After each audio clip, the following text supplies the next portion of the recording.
What is real? How do you define real? You can't jump into cash.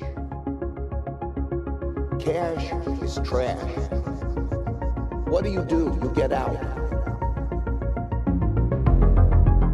You and I, from what I've heard on other podcasts, go back to our origin story is pretty similar. Coming into Bitcoin, I think around November 2017. And yeah. So, I think we came in around the same time. And then shortly after that, after the peak and the mania, I think we, you kind of go into the long bear season, the bear market. And you guys were just kind of like the Taco Plebs, were just kind of like the pit bulls in the corner. Mainly, I was like listening to a lot of like Bitcoin Tina wherever I could find them. And, Stefan Livera and Marty Bent. But you guys were always barking and just kind of keeping everybody in line. And I think you got the best, picture on Twitter with the little kid with the Bitcoin in the eye dumping out the shit coins on the beach, man. I love it. So I really just wanted to get together and chat, And it's interesting. I'm driving over here and I was kind of actually listening to some Tupac because I remember that's what you like. While you were talking on the podcast that I was listening to. And I was just kind of even thinking about how, this year's been crazy and I don't get to sit around and listen to music with my friends as much as I used to. So sorry to take you away from the debates. I don't know if that means anything to you, but I just kind of wanted to hear what's going on. What do you think with 2020? What's your hot take? Oh, shit. Man, fuck. 2020 personally has been taking way too goddamn long, if I'm being honest. I feel like this is the longest year that I remember. And dude, it just seems like no matter what happens, something crazier has happened every month. So like, I'm not even surprised with anything going on in 2020. It's just like from the beginning of the year, it's been like, okay, here's one crazy thing. And then, give it a couple of weeks, something crazier happens. And so now I'm just like so desensitized with everything that I'm just like, all right, dude, like, just let the crazy shit happen already. And by the end of the year, we'll just, we'll see what the hell happens. I'm like, I've basically been joking with my friends, like, all right, dude, just like let the aliens come in already. Cause we know that's like the next thing on the one, right? They're loading that one up in the simulation, man. It's coming. Yeah, I think, Bitcoin, what's kind of interesting about it, when you come into it, you get red pilled and you realize that they're lying to us. The money's been lying to us. It's a tool and it's a measuring stick, and they keep coin clipping, and then you start thinking, what else are they lying to us about, or not being straight about, or using against us to manipulate us or engineer us. And that's just kind of why I wanted to talk to Bitcoiners, because I think they have strong positions and convictions and takes on what's going on. So where do you see things going over the next few months and next year?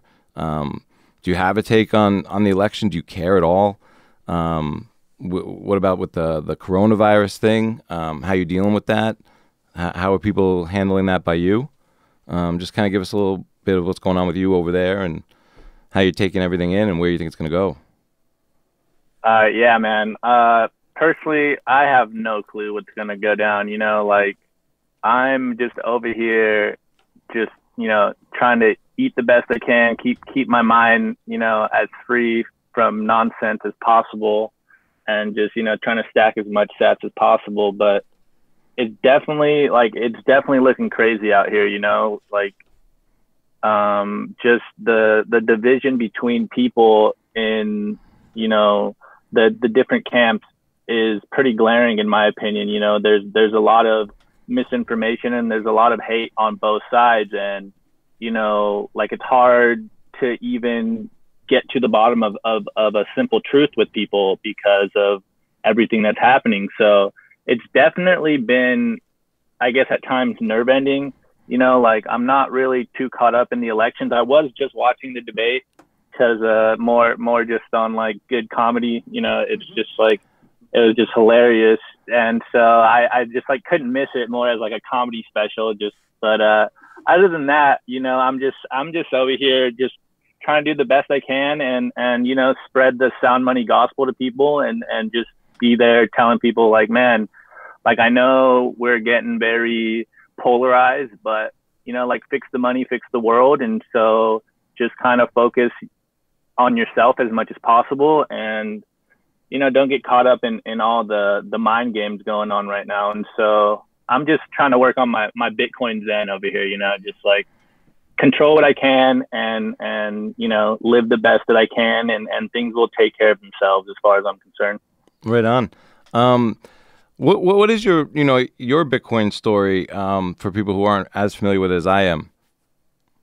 Yeah, so my Bitcoin story, I came in November 2017 towards the end. So I was essentially towards the end of the Bitcoin bull market. I'm pretty sure that the very day I heard about, well, I didn't hear about Bitcoin, but the day I took the plunge, Bitcoin hit 10K for the first time. Oh, wow. If I remember correctly. So I was hearing it about Bitcoin on, I think I heard it like on TV or radio, or a few people talking about Bitcoin. Bitcoin had just broke 10K. It wasn't the first time I heard about it. I'm kind of one of the typical stories where I heard about Bitcoin a few times. Like I've heard about it before during Silk Road time and like maybe around the Mount Gox, era, and hearing, it's like the only time you really hear about Bitcoin in the news is either price pumping or something bad about it. So I definitely remember hearing about Bitcoin while I was younger, but I just always like, brushed it off as internet nerd money. It's like, oh, okay, they're buying drugs on the internet. Like, that's cool. I can buy weed in my neighborhood. Yeah. Like, I'm okay. I can get whatever I need to, basically. But in 2017, when I heard about Bitcoin, like, I think I was, for lack of better terms, like ideologically disillusioned with a lot of stuff. I come from a very liberal place and a lot of liberal thinking in my family. And so, and I even went to like college and had a lot of socialist commie thinking going on around there. And so I usually joke that like I made it through college and the commies almost got me. And it's kind of like a joke, but it's kind of serious. And so I like to say that like I was full woke, and then I woke up, and then I found Bitcoin. And then from that point on is when I've really been learning, about what I believe. And I've always been one of those persons that's just like, leave me alone, let me do what I do and let me figure out what's best for me. And I'm not very big in like authority. And, I hate when people tell me what to do. So yeah, I guess that's kind of why I fall into the Bitcoin camp, because it's like, okay, let me save some money in Bitcoin, like stop telling me what to do, And then I was, around when I was 18, I read The Creature from Jekyll Island. And so that was very eye-opening. But as a kid, I kind of thought it was a conspiracy theory. So I've always kind of fallen into that conspiracy theorist camp. And then, I grew up and I realized like, oh, wow, it's not all fake, and it's not really conspiracies. It's actual, recorded facts. And so the more I learned about monetary history and about, that the main issue right now is our money is being fucked up and manipulated is the more I just became savage Bitcoiner online and was like, okay, like I found the solution. Bitcoin's the way. And, did you come to that conclusion very quickly? Did that take you some time? Oh, no, dude. It took me, so I got in Bitcoin November 17. I got caught up in shitcoins, I think like a month afterwards, because I jumped on Twitter. And, you got to find the signal from the noise on Twitter. And so for the first, I think like 3 months or something like that, I was all caught up in shitcoins. I was reading white papers and I'm not like the most tech literate person from my background. And so it was just like all revolutionary stuff. And then the more I learned, or actually the more I got wrecked, the more I was like, okay, I need to learn. And then there was just a point around, I think it was like, I don't know, March of 2018, I believe, or maybe a little earlier, like February-ish. I started to listen to Tales from the Crypt with Marty Bent and found like Stefan Livera and the Noted podcast. And so I just binged all those, and just the way they were telling me about Bitcoin, it was like, oh my God, like that makes so much more sense to me. And like my background being that I had some familiarity with like, monetary history or like, and the Fed type thinking, I was like, oh wow, like basically like, I'm not as dumb as I thought it was. I'm not just like a conspiracy theorist, you know, like there's actual historical facts here. And so I just kept, you know, chasing the white rabbit and going down the rabbit hole. And I think around, you know, 3 or 4 months, I basically just had that idea of like, okay, if I'm going to be in this space, I need to understand Bitcoin the best that I can so that I can evaluate all these other altcoin projects against Bitcoin. And at that time, it was just like, okay, I need to know what Bitcoin is so that I can make the best, you know, trades with all these other altcoins. And then I went down the Bitcoin only rabbit hole, and then I realized like, oh shit, like everything else is trash. You know, Bitcoin only is the way to go.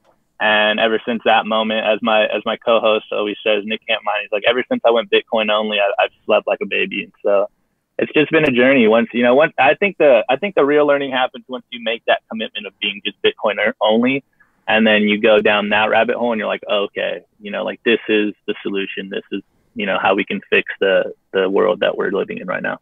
Yeah. Why do you think people go from, I mean, it sounded like you came to Twitter for Bitcoin. Is that right?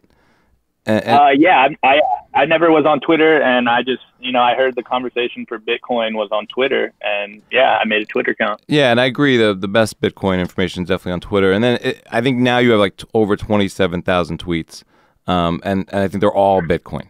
And you have a Bitcoin podcast, and you know it's interesting. You know how, I mean, what do you think it is about Bitcoin that makes people go from, you know, 0 to infinity, and want to do all day Bitcoin all day? You know, I mean, it wasn't like you just found it and were just, you know, DCAing over time and made some money. It's definitely, you know, it seems like for yourself and myself, it's like a passion, and it's all day, every day. What do you think it is for you? Yeah.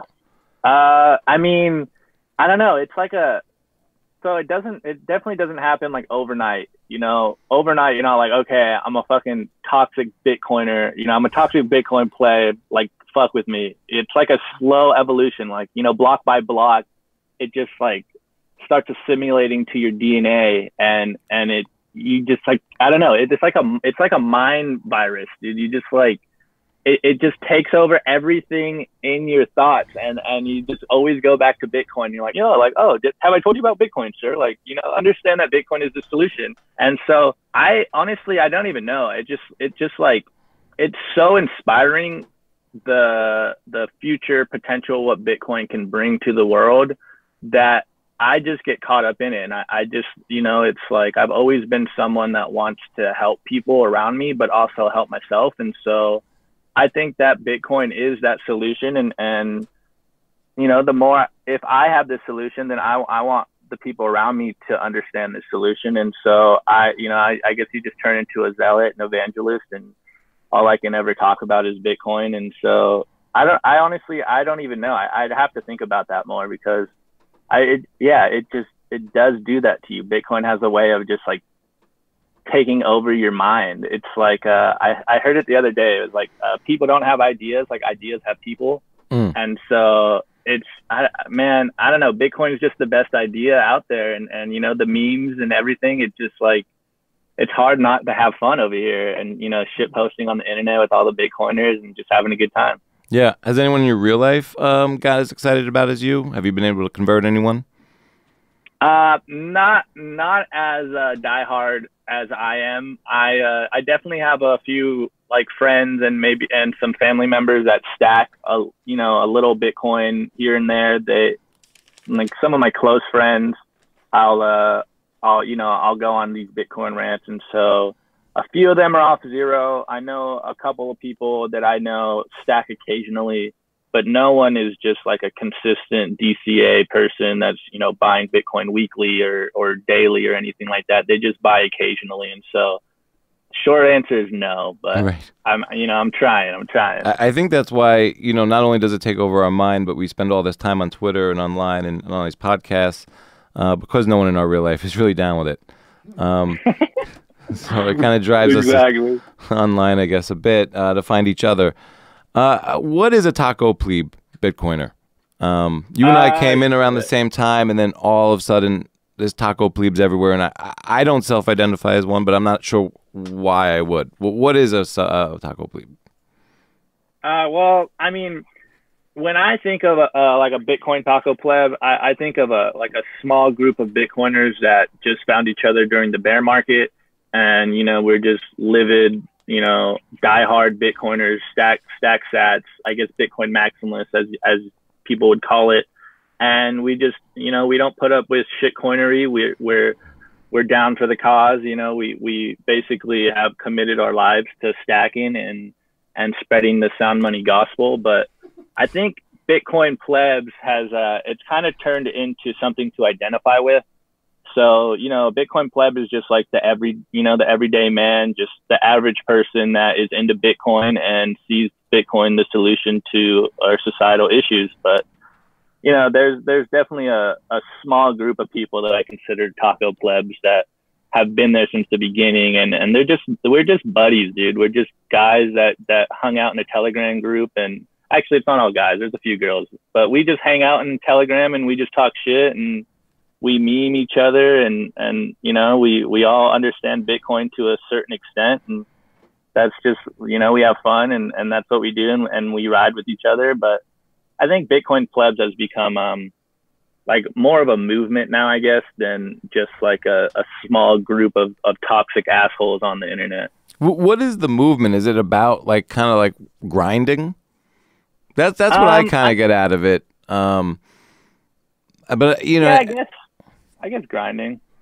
I mean, I don't mean to cut you off. It's just like I just look at it as like, so the original plebs in my opinion are like Hodlnaut and Beach Pirate or Beach Bum Pirate. I forget what his Twitter is, but sure. Pirate and like Ayi and Psychedelic Albardo. Mm-hmm. And the whole thing is like, so the whole name is Taco Carnivore Bitcoin Pleb.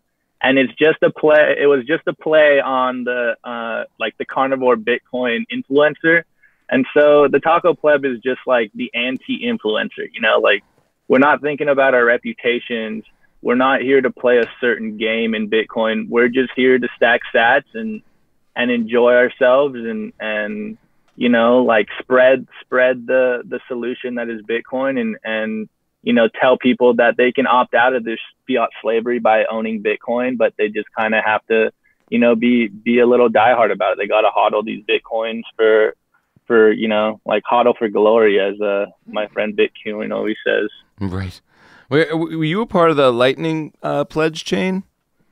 Yeah, I was on the Lightning Trust chain. I have my mug right here. Let's see. I think I was 47th or something on that chain. So that's like, I think that was my initial run with most of those people. I was like a couple months before that, I guess, sort of still shitcoining a little bit, but I was always trying to jump on Lightning as fast as possible just because I was hearing it. It's like, second layer, the new tech, but I wasn't that technical in the beginning to use some of the early Lightning specs until the Lightning Trust chain. I just got my Lightning node up and all that stuff. And how was that experience? Was that easy for you to set up the Lightning? Well, it was at the time because I used Piero Shard's node launcher. And so it was, I just downloaded software and it hooked everything up for me. And then I think I had a custodial wallet for a little bit as well, as that node kind of would go on and offline because my computer was old. And so that was pretty easy. And then I've like more recently, well, it's been over a year now, but I've been using BTC Pay Server for most of my stuff, and that's pretty easy as far as I'm concerned. But you definitely have to have some technical abilities to set that stuff up. But using like Breeze or something like that it's pretty simple. I don't know if like my mom or like my older brother could definitely get on there because they're not that technical. But as someone that's essentially born into the digital age and grew up on the internet, I'm pretty sure most of us can get a Lightning node up and running and using it and figuring it out. Right on. That makes a lot of sense. I mean, do you use Lightning? Are you on Lightning yet, or? No, I got a Bitcoin node and I was able to get that up and running. And I was not able to get the Lightning node up and running. And I went back and forth with. I bought an off the like an out of box one, and I went back and forth, and I was not able to figure out the Lightning node. For sure. So that was just kind of a roadblock for me. So I think I'll get back up and running with that hopefully soon. But I don't really have a need for Lightning. It doesn't solve a problem for me. I think it's interesting, and I'm kind of curious where layer 2 and layer 3 go, but I don't spend Bitcoin. Yes, sir. So it's just never really. It would just be me messing around with it.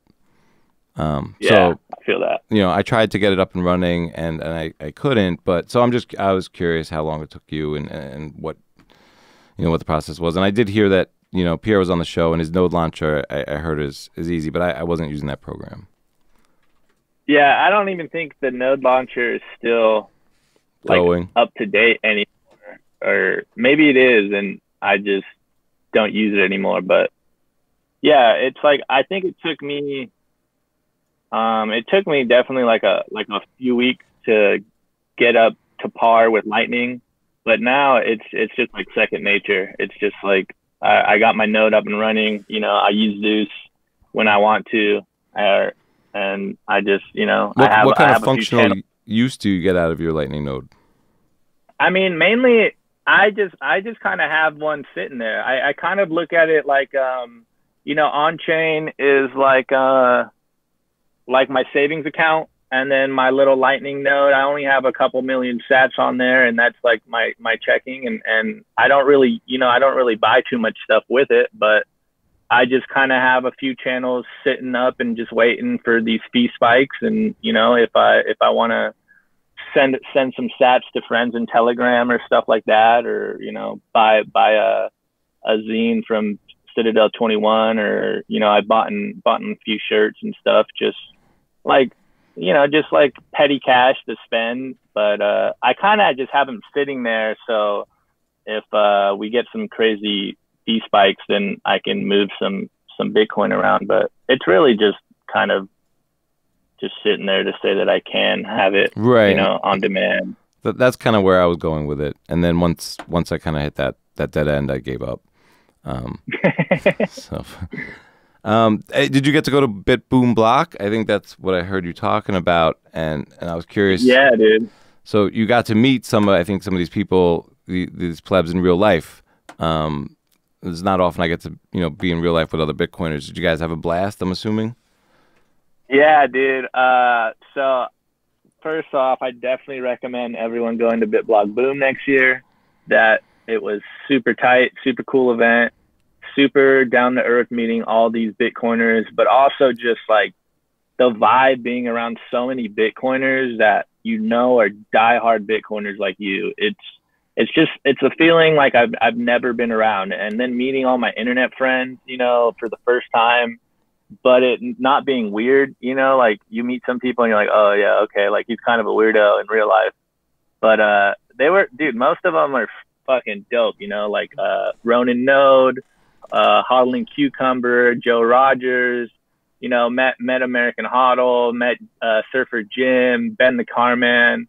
Just so many of these, like Katie, Nanina, Justine, all them like Bitcoin Twitter people that you just see on Twitter, and you're like, oh, these are cool people. And then you meet them in real life, and you're like, oh shit, they're even cooler in real life because there's no fakery in what they're doing. They're just really cool people that are down for Bitcoin and having fun. And yeah, man, I think I did more drinking than actual like Bitcoin conversations, but it was super fun, man. I'm going back next year, so yeah, try to make it out there, dude. Yeah, I'm definitely going to try to make it out there.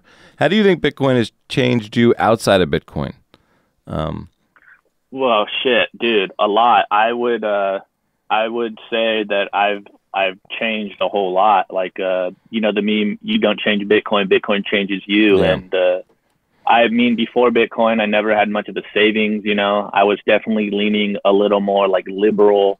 Now I think I'm kind of like, I guess I would like say conservative now, but more like libertarian thinking. I never even understood what libertarianism was until I got into Bitcoin, and I was like, oh yeah, that's more of what I'm about, like less government, let me be, or let me partake in my freedoms and be about, like myself and personal sovereignty. And then just like taking care of myself. My diet's changed, you know. Now I eat more steak than I've ever eaten before in my life.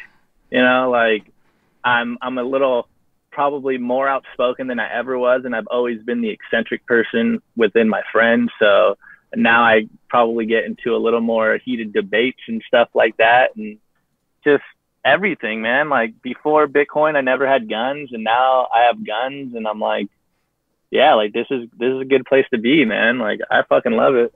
Yeah. So I have a very similar experience, and I'm curious, what was some of the things that kind of made you change on some of these issues? Like, it seems like a lot of Bitcoiners move towards guns, but was there a particular kind of moment where, or whatever piece of information that kind of helped you move on that path towards like the Second Amendment and gun ownership? And is it the sovereign individual, self-sovereignty? Is that just more technology to achieve that?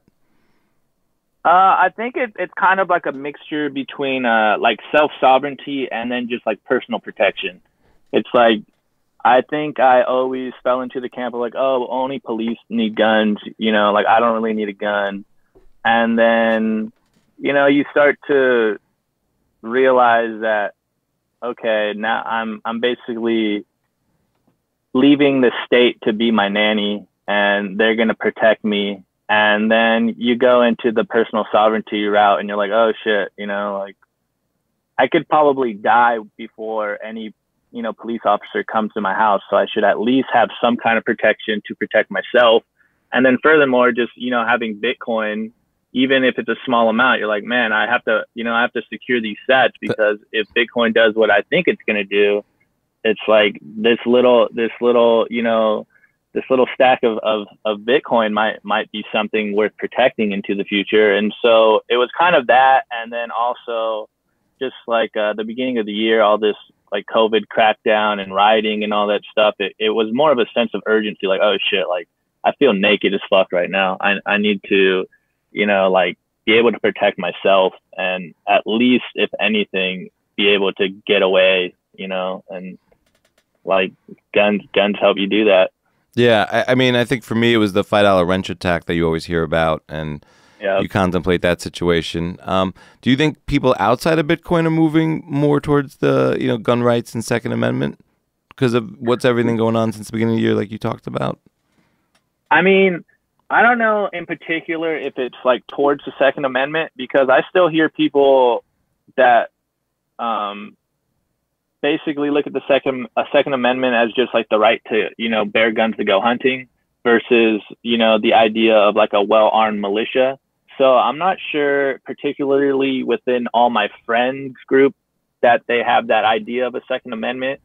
But I definitely know that like during peak COVID, I was going to the gun store a lot and picking up bullets and you know, like just fucking I got a AR-15 build together, and I, you know, was going to the gun range and stuff. And so I know that there has been an increase in like first time gun buyers, and like, you know, the waiting list from the DOJ to get your weapons. So like I'm in a pretty regulated area where you got to wait a little while to get your gun. So I know that was backed up. So I definitely believe that people realize that when, you know, the fabric of society starts breaking down, you might need some guns. And so I know that personally, I saw that in my own life where, you know, I was hearing at the gun store, like, yeah, man, like we're selling out of guns. We have no guns right now. And, you know, more people are trying to buy their guns for the first time. So I definitely do believe people are acquiring more weapons. And, but whether it's under, you know, the full pretense of like, oh, Second Amendment, you know, like well-armed militia to, you know, battle tyranny, I don't know if it's necessarily on that front. I think it's more just like a self-defense. You know, when shit hits the fan, people are like, okay, how am I going to survive if there's no cops around? Like, I need to protect myself. Yeah, no, I think a lot of people are kind of thinking about that differently now.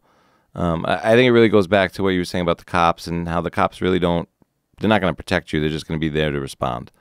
And then you contrast that with the $5 wrench attack, and you think about the long-term value of your Bitcoin, and yeah, it's something else to consider. And personal protection, I think, is important. And I think it's a human right to protect yourself.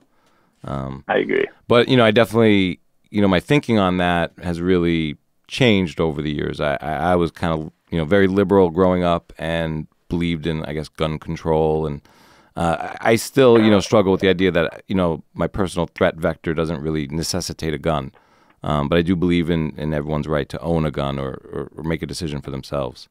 And I do think people around me, I think you see it, with the ammunition store, the gun stores are out of ammo and people are applying, I guess, for the licenses and getting guns. And yeah, I think this year has been a wake up for everybody on a lot of different issues and making you contemplate different things. For myself, it's always with the background of Bitcoin, and a lot of these issues I think I was contemplating before this year. And I think this year is almost interesting because it's almost like people aren't thinking about Bitcoin because of all these issues that, if they haven't come to Bitcoin by now, there's so much being thrown at them that the last thing they're thinking about in a lot of ways is their money. And then, and I think these issues are being thrown at us because the powers are kind of, inflating the money and printing money, and they don't really want us to talk about that, which is what I think is going on to quite an extent. No, yeah, I think you're pretty spot on that. It's just it's like we're Bitcoiners now, and so we realize that the root issue is the manipulation of the money supply, and that everything stems out from the fact that the powers that be can print as much money as they want to do whatever nefarious activities they want to. So to us it's clear as day, but to most people, they're, like you said, they're bombarded with all these different, second order, third order, fourth order effects that they, think are the important things. And if they just solve those things, then everything will figure itself out. But, those are just the Band-Aid on top of the real issues. And so, like you said, I think people are just bombarded with so much shit right now that they don't really have the luxury or the time really to, study Bitcoin or fall down the rabbit hole and spend hours on Twitter like we did or we do. And so they're just trying to survive at this point, or make sure they're not doing anything too crazy at this time because it's so uncertain and people just trying to get by. And it's sad because you and I could tell them dude, Bitcoin's a solution. Just save some sats, you'll be good to go. And then, they tell you you're an idiot, shut up. You don't know what you're talking about. I look at all these other issues and you're like, man, that's not the main cause of everything. But, I'll let you live your world and you'll come to Bitcoin when you're ready. Yeah. I mean, I kind of go off a lot how you've called it, Bitcoin is your true north. And Mm-hmm. I don't know where I would, I'd be spinning around in circles if I didn't have Bitcoin coming into this year. And it kind of just steadies, my mind, and I don't have to, kind of get into these second and third order effects like you brought up. But I think for most people who don't have that, when you kind of talk to them about, say, Bitcoin, and you say this is what is giving me optimism in these crazy times, they say, well, okay, yeah, I read a great article this week too. Let me shoot you the link. And and we're not on the same level. I'm really trying to break through and say this is what is going to help us, as a humanity. And the issue I find a lot of times is people just really think you're talking about gains, and that you're not really getting down to how the money is broken, and that all these issues we're facing, Bitcoin fixes this, and it's just hard to get through to people, especially in the year 2020, as the debates are playing right now. And it's right? Pure entertainment. It's just a food fight. It was. And I came to Twitter because of politics. And I thought, that was where I was going to, because you're looking for a way to make a change that's bigger than yourself, or to steer, to kind of be a part of the solution. And Twitter is where is the free market of ideas, and it was just a lot of madness and craziness, but you could find those gems, and I was looking for truth, and somehow Bitcoin, it wasn't the first time I heard of it, but it came up in my Twitter a lot, and you're looking at a lot of different rabbit holes on Twitter. And the Bitcoiners, though, you know, I couldn't refute anything. I just, and you know, I couldn't take a different side.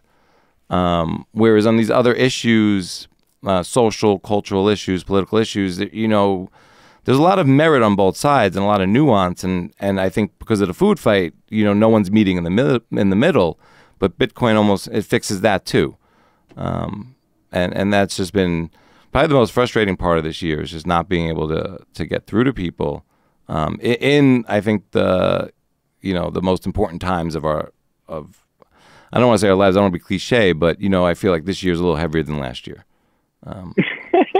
So yeah, no, to say the least. Like, you know, there's the meme, like, Bitcoin is for enemies, and I wholeheartedly believe that. And so I definitely believe that, you know, Bitcoin is, you know, the middle path, like the middle solution. Like, everyone can come together on Bitcoin, whether we believe on anything else in life. But, you know, Bitcoin will be that foundation for all of us. And like you said too, dude, I don't know what I would be doing or what I would be thinking if I didn't have Bitcoin. Like, especially this year, I would, you know, I'd be a nervous wreck or something, you know, something on the lines of like very embarrassing, just to not be as comfortable, or not even comfortable, but just as like at peace with myself and with where my future is. And we have this meme on Twitter that we always mess around with, me and my buddy Ronan Node, and it's just like, find Bitcoin Zen.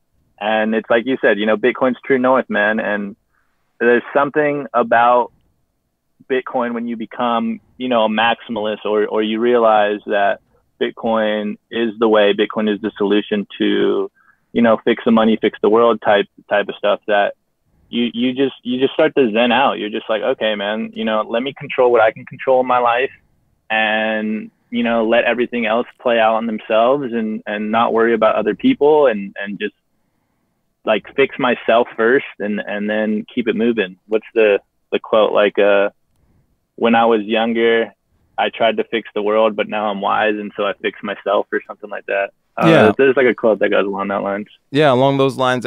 You know, whenever I talk to people and we talk about how uncertain things are, and I'm like, I don't see it that way. I'm really certain where I'm going to be in 10 years. I'm going to be raising this family and stacking sats and doing the best, you know, the hardest work I can do, and just trying to focus on that, you know, and not get so involved in these affairs thousands of miles away, or, you know, and really just focus on the things I can control. But, you know, when you're running that red queens race with the fake money, the fiat money, you're not in control of much, and you have no way to control your future.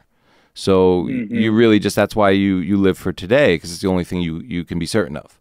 And so when you know your money is not going to be debased, you know, without even getting into, you know, how much it goes up in fiat terms, but just not being debased, it gives you certainty. And I know exactly where I'll be, you know, without any catastrophes or anything. But and that's been one of the greatest gifts of Bitcoin, just to kind of have that peace. Yeah, man, that's beautiful. I love it. I think Pierre Rochard said it one time, like, Bitcoin is certainty.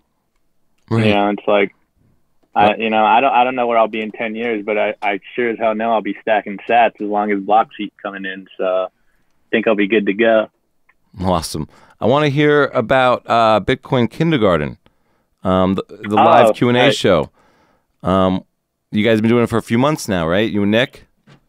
Yeah. So we do Bitcoin Kindergarten on Discord every week. We'll actually be doing one tomorrow. We do it Wednesday, 6 p.m., 9 p.m. Eastern time. And so the goal is basically, like you said, it's just like a radio show, live Q&A. We've been doing presentations on different aspects of Bitcoin. But the main goal is just, you know, have new coiners, pre-coiners, skeptics come in, ask us questions, hopefully, you know, orange pill them and get them going down the rabbit hole and avoiding shit coinery. I got two questions. How do you attract new coiners per se, and what kind of questions do they ask? I mean, we've really been just like a bunch of Bitcoiners talking, but when we get noobs coming in or new coiners, they mainly ask stuff like, you know, like, is Bitcoin secure? Like, what about gold? You know, like, what about wallets? Can you hack wallets? You know, we get like all the basic questions of like, you know, what is Bitcoin? How does Bitcoin work? Like, what is mining? And then so we just kind of answer them as best as we can. And we have a pretty solid group of Bitcoiners in there that show up every week. And so it's not just me and Nick that like talk the whole time. We just got like a solid group of us in there that are willing to share our stories and stuff. But to be honest, we're kind of like at the Field of Dreams moment right now, where it's like, if you build it, they will come. And so we're just, you know, out here, we just do it every week, and we either scrounge noob questions that we get from friends, you know, conversations with their friends, and we just like write them down, and then we'll discuss them on air. Or, you know, sometimes we get a few people. I think we've gotten like 4 or 5 new coiners, pre-coiners coming in and asking us questions, and there's always a moment when they start asking questions where you can basically hear, you know, their mind spinning, and they're starting to understand Bitcoin, and they're like, oh wow, like, is this what I think it is? And it's always really like, it's always a really good feeling to have someone by the end of the show be like, dang man, like, I'm about to go buy some Bitcoin, and you're like, like, let's go, like, that's what's up. And where do you tell people to buy Bitcoin who've never bought before? What do you suggest? It really depends. I usually just ask them if they have Cash App, because so many people have Cash App. And so I'll be like, yo, do you have Cash App on your phone already? And if they do, then it's like, well, look, you can buy Bitcoin through that. And they're like, oh, really? I didn't know that. Or, you know, so I usually just kind of steer them to Cash App. Lately, I've been steering them more to Swan as well, because they can get more Bitcoin.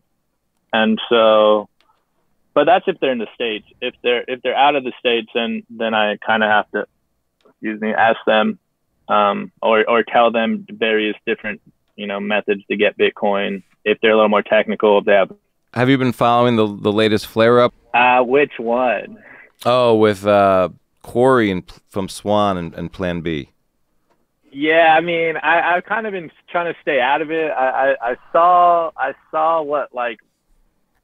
what happened, and, you know, I've been reading everyone's takes on it, and, like, you know, doxing's never cool, but yeah, like, I don't know, it just seems weird that if Plan B was so worried about doxing that he would do a screenshot and then put it up on his Twitter account. And so I don't know, I would honestly was just trying to stay out of it all, but here we are. Yeah, I've been, you know, trying to kind of stay above it and out of it. We're going to have Jan Pritzker on in a couple of days. You know, I think Corey made a mistake. I think he kind of said as much. Yeah. It does kind of, it doesn't really affect the model for me, the stock to flow Plan B's model. My opinion of it is what it is. It's interesting how it just paints a different picture around the voice that he chooses to disguise himself under, and that he posted the screenshot, and I don't know, it was just very interesting. But I think it's neither here nor there at the end of the day, and I think it's a little bit of kill your heroes, which is, you know, let's maybe not throw the baby out with the bathwater. But a little drama in the clubhouse, I guess, you know. Yeah, man. I mean, hey, look, if stock to flow plays out, you know, like, I won't be mad about it, and if it doesn't, like, numbers gonna go up either way. So, right. You know, and I'm no quaint, like, fuck if I know if the math's correct. So I'm like, all right, man, I can't really tell. I'm not so much concerned about the math. I really like the idea behind it, and sort of a way to look at different hard assets. So I think it's compelling. Whether it plays out or, you know, how well it's correlated or co-integrated, you know, remains to be seen. So we'll see. Yeah, we'll see. Let's go 300K Bitcoin. 2 years. Let's get it. Is that your number? Dude, I'm a fucking bulltard, dude. I'm waiting for dollar to sat parity, so we're waiting for 100 million per Bitcoin, dog. Right on.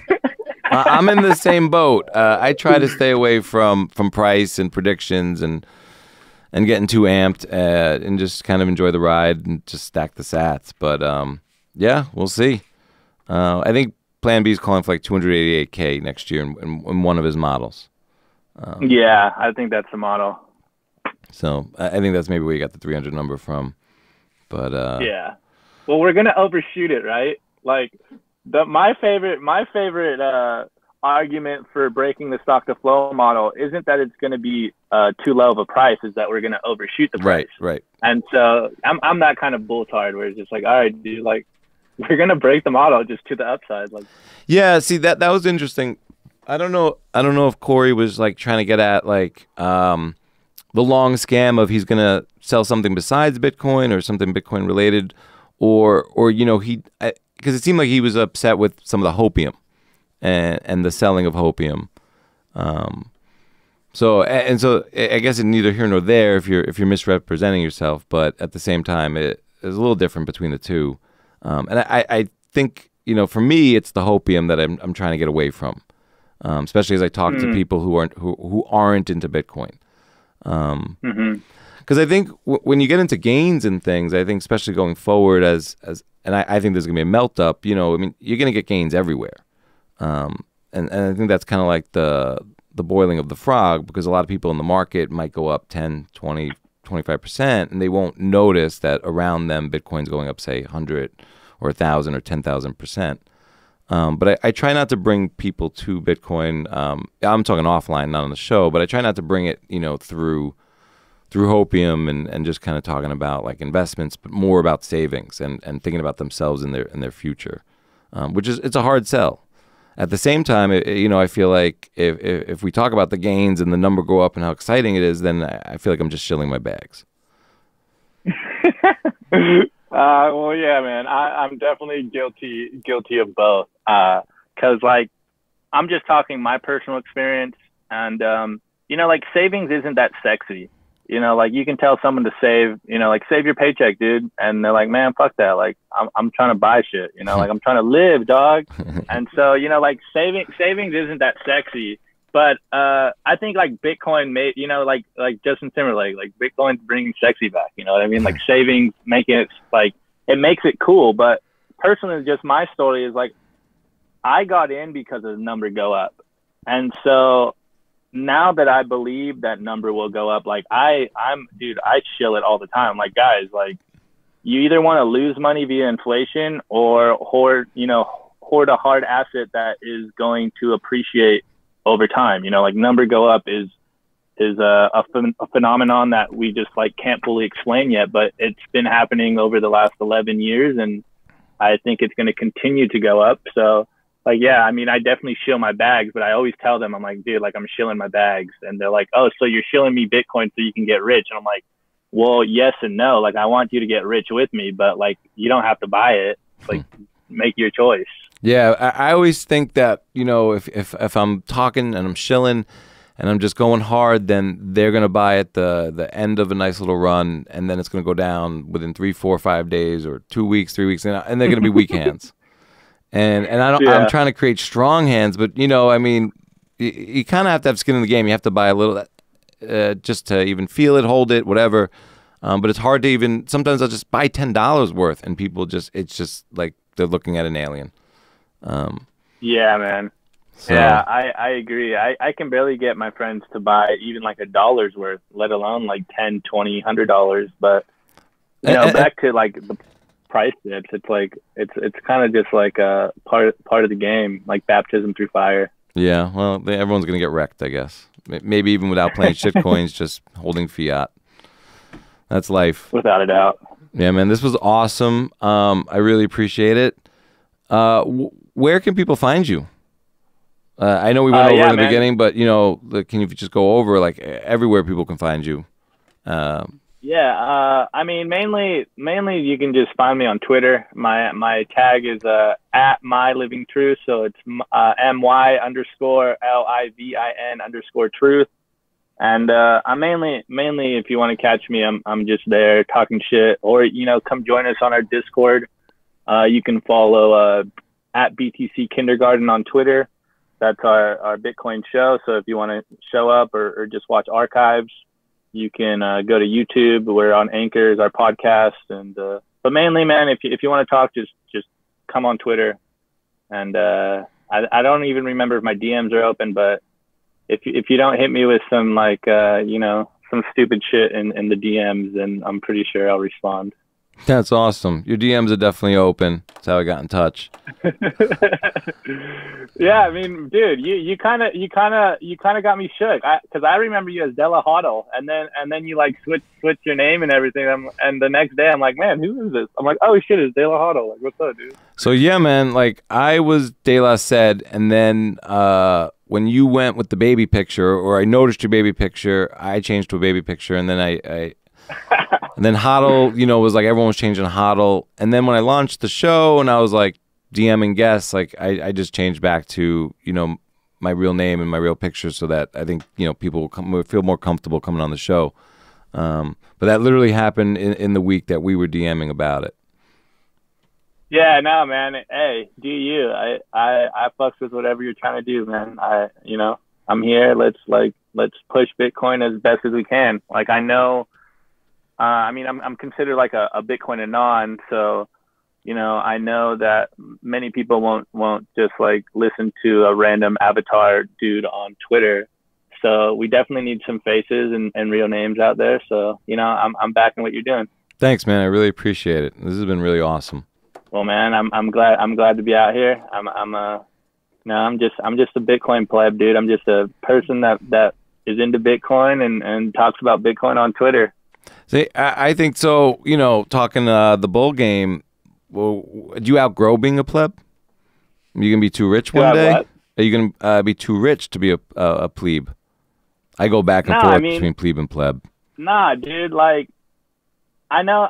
Like, pleb means like you're like a fucking peasant or whatever. But some of our pleb friends are rich as fuck, dog. Like, don't let the Bitcoin pleb name. Like, I know some plebs that are fucking basically whales, dog, and they're savage as fuck, and they got some bags, and I just sit there, I'm like, man, like, I wish I had money like these fools. These guys got some money. I'm just like a fucking broke pleb over here, just trying to, like, save for my future, because I've never saved for my future, and now I'm like, man, like, all right, like, I'm trying to be like the big boy plebs over here. So I don't think like having a certain amount of coin makes you or breaks you as being a pleb. It's more like a way of life, as corny as it sounds. It's more of just like a perspective. Like, man, I'm no one, but I'm a Bitcoiner. And so, like, I know I don't mean anything to Bitcoin success, but I'm out here evangelizing it, and I'm out here putting skin in the game, and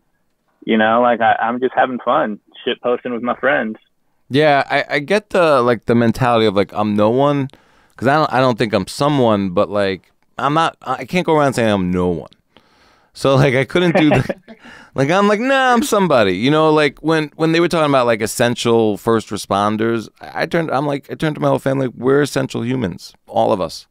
Yeah. Like all four of us. We're all number one. No one comes before you guys. So yeah. So the pleb thing, I related, but I couldn't self-identify. It just didn't. And then, well, dog, and you guys, pleb. That's pleb shit right there. I probably am, but I didn't self-identify. And like, you guys were so loud and you barked so much that I was like, I don't even know, man. Like, if I self-identify, like, they might just bark at me. So I'm like, I just loved it, and like, a lot of it didn't make sense to me. But like, it made sense in like thematically, because it was just like, you're going to go after anyone that disagreed with people we agree with. But I didn't always understand all of it. But I got the vibe, and I loved it, and it got me through the bear market. Hey, let's go. I mean, yeah, dude, like, all the taco plebs don't even get along. Like, let's be honest. We bicker within house, and we disagree on a lot of stuff, but what we do agree on is I guess for lack of better terms, like Bitcoin maximalism. And so if there's any hit of shit coinery in your feed or in your perspective, like you're going to get fucking attacked. And I guess it just made us all better Bitcoiners during the bear market. You know, it turned us into savage Bitcoiners. It made us turn into these like crazy revolutionaries or something. I don't know what you'd consider us, dude. We're just like hard money hoarders. We just want to see Bitcoin succeed, and we're trying to take all the sats from the market. I think it's war. It's the war of ideas. It is war. It's information warfare, and you guys are on the front line, like really battling it out. And that's what was impressive. Not impressive is not the right word, but that's what was compelling. All the arguments being made, and you rationalize. You know, you're looking at these arguments, and I just always stood with Bitcoin. And then I'm like, all right, cool. We got the rabid dogs. They'll take care of the rest. You know. I fucking love it. Yeah, man. I mean, that's like the main thing why I'm anon, dog. It's like I never really wanted to put my face out there. And then, you know, you hear about $5 rent tax and privacy and all that. But my main thing for saying anon for the most part is that I love that people just interact with the ideas. And so the fact that I've gained some kind of following with just like my jokes and my ideas, that's the main reason for me to stay anon. It's like, okay, you know, there's no like judging me on what I look like or who I am. It's just like, are the ideas sound? And if they're sound, then, you know, you get accepted. And if they're not, then people are going to destroy you and destroy your arguments. And, you know, I've seemed to made it this far. And so I'm just going to keep going and, you know, be more of a savage fucking frontline dog out there and just do what I got to do to survive. Fuck. Yeah, man. That's why I wanted to talk to you and some of the other, you know, whether it's a pleb or a toxic maximalist who, let's say, have less than 4,000 or 5,000 followers, because these are some of the freest, most convicted voices on Twitter, regardless of what community. But I'm only in Bitcoin Twitter. But you know, I think when you get, you know, a bigger following, you're not going to say as much controversial stuff, or you're not going to go as hard. So I really wanted to hear from, you know, the toxic Bitcoin maximalists and what they think, because I think you guys are some of the most compelling voices out there. So let's go. Let's fucking go. Well, yeah, let's go. But I'll do it on air. Shit, if you ever see me holding back, dog, call me out. All right. And I'll you know, put my foot in my mouth and I'll talk my shit. I think you'll be the one. I think you and your crew will be the one keeping us in line. But we'll try to do it too. Hey, it takes two to tango, so you know I'm not always right. I hear you. I need to get checked sometimes too. But yeah, man, we're just out here, man. We're, you know. Come talk shit with us. You'll be all right. Fair enough. I like it. I love it. I really appreciate it. Nah, dude, I appreciate it. Thanks for having me on, man. I hope to see your pod succeed, and I'll be listening to it and, you know, seeing who else you bring on. So yeah, I'm excited for you, bro. Yeah, we're gonna drop in a few weeks. I'll let you know. I'll DM you the list. All right, this was awesome. Let's go. Let's fucking go. Peace out, dude. Peace. Let's get it. Damn, I want to thank MyLivinTruth for coming on the show and breathing fire on the Bitcoin Matrix podcast, and thank you for listening.